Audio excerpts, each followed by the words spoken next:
Hello everyone, I'm Carthu, and today we discuss what happened to Future Gohan after speaking with Goku. If you missed part 1, make sure you check that out first in the I button or the link in the description. If you're all caught up though, let's jump right into it with the video intro.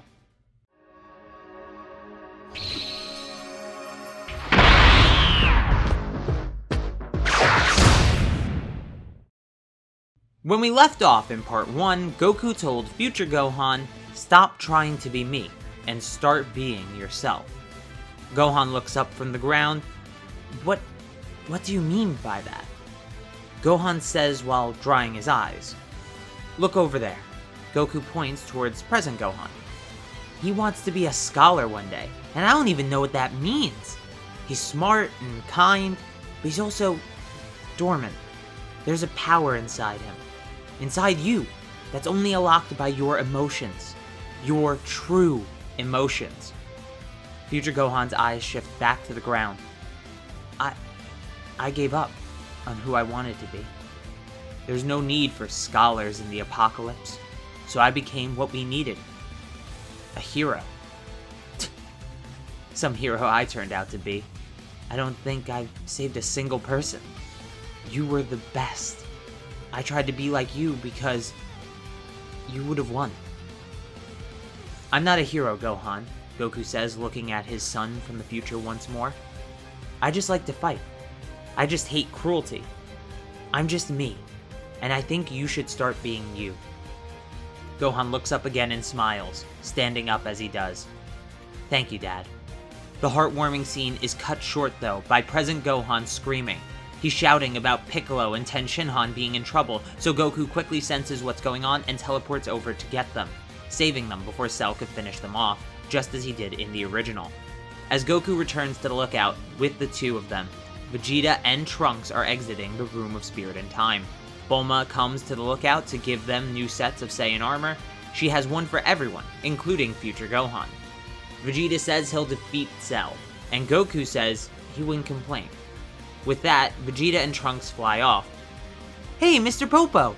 How many people can go in the room at the same time?" Popo walks over towards the 3 remaining Saiyans. "A maximum of 2 for a year. There aren't enough supplies for more than that, especially with the way you Saiyans eat." Goku's expression changes to a confused one. "I thought so." Alright, Gohans, quickly, power up to me, as far as you can, transformations and all." The two Gohans quickly power up to their full capabilities, and it's clear that Future Gohan is the stronger of the two right now, as his Super Saiyan multiplier is a gap that's insurmountable for present Gohan. "Alright, I'm gonna take you in." He points at present Gohan, who is visibly confused by the choice. But I don't know how to fight, and I'm the weakest person here. You should take him in," pointing at Future Gohan. "He can already turn Super Saiyan, and he has a lot more experience fighting than me." Future Gohan kneels down to his present counterpart. "Trust him." Present Gohan nods and enters the chamber with Goku. From this point on, everything stays roughly the same. Vegeta gets overconfident and is destroyed by Perfect Cell. Trunks uses a useless form. Goku discovers the true Super Saiyan solution in the time chamber. Cell decides to hold a tournament and makes a TV announcement about it. Now, with everyone on the lookout again, Goku and Gohan step out of the Room of Spirit and Time.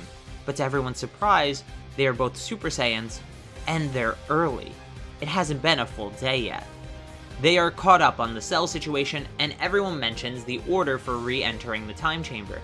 But Goku says, "Wait, I still have a few hours left on my turn, and someone else didn't even get to go in yet."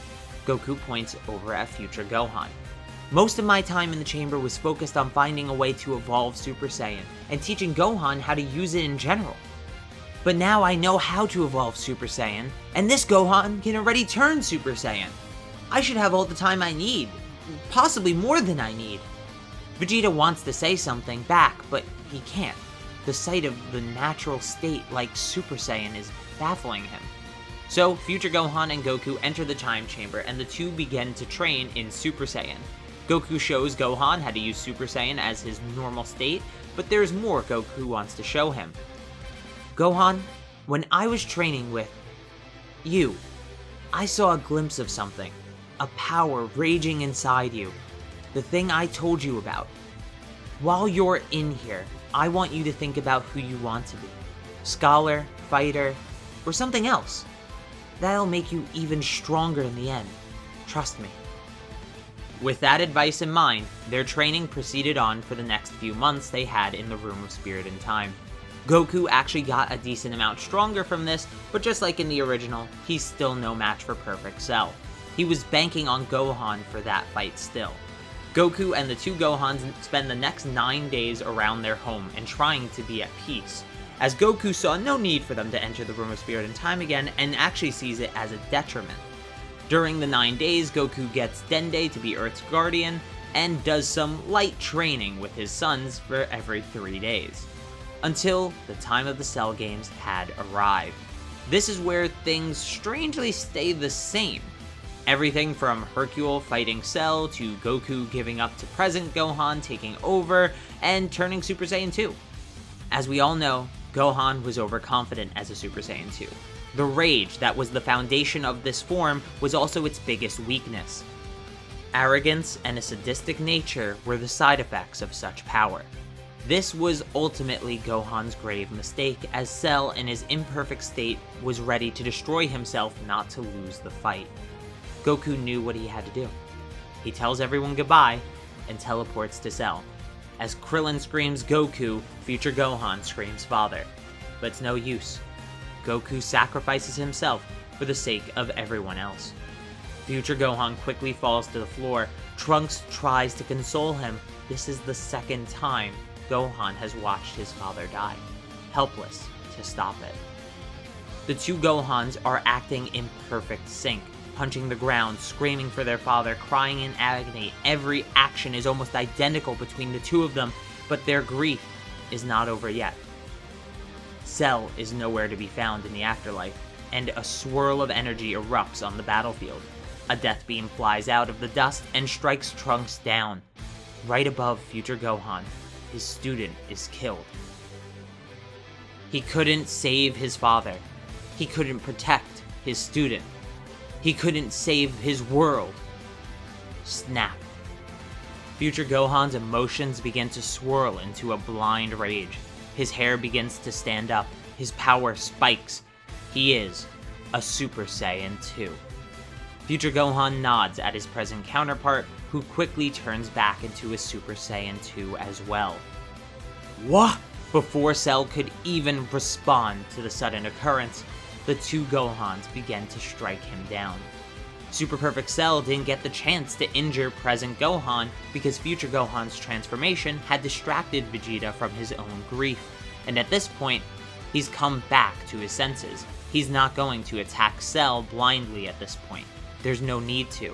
The two Super Saiyan 2s are handling it just fine. The two Gohans use Masenkos in unison to knock Cell to the ground, and as he's down there, they pull back a few yards apart from his body, either side of him in the middle. Ka-me-ha-me. Cell slowly begins to stand up, chanting the Kamehameha himself, but only being able to use one hand for each Gohan since he's caught in the middle. And they both blast a Kamehameha at Cell. At the same time, he blasts one back at each of them. This isn't much of a beam struggle. It's very similar to Bardock shooting his blast at Frieza's death ball. It does nothing for Cell. Instead, what happens is the two Kamehamehas engulf Cell. The sight is very similar to the scene of Gohan vs. Cell in the original continuity. And due to their cooperative effort, Cell is defeated. Future Gohan and present Gohan both fall to the ground, looking at each other smiling, and they both give each other a thumbs up. The fight is over. For now. Before you guys head out, I do want to let you know that we have a new merch up right now, and if you want early videos as well as exclusive live streams every Monday and some other perks, you can become a member today by clicking the join button below this video or in the description. I truly appreciate any of the support you guys give me, and I hope you have a wonderful day. Thanks for watching. Make sure to hit the like button, leave your opinions and counterpoints in the comments down below, and hit subscribe and the notification bell. That way you get to stay up to date on the channel and everything that goes on with it. If you're interested, please check out the merch store to support the channel in another way that gives you something in return. But till next time, peace!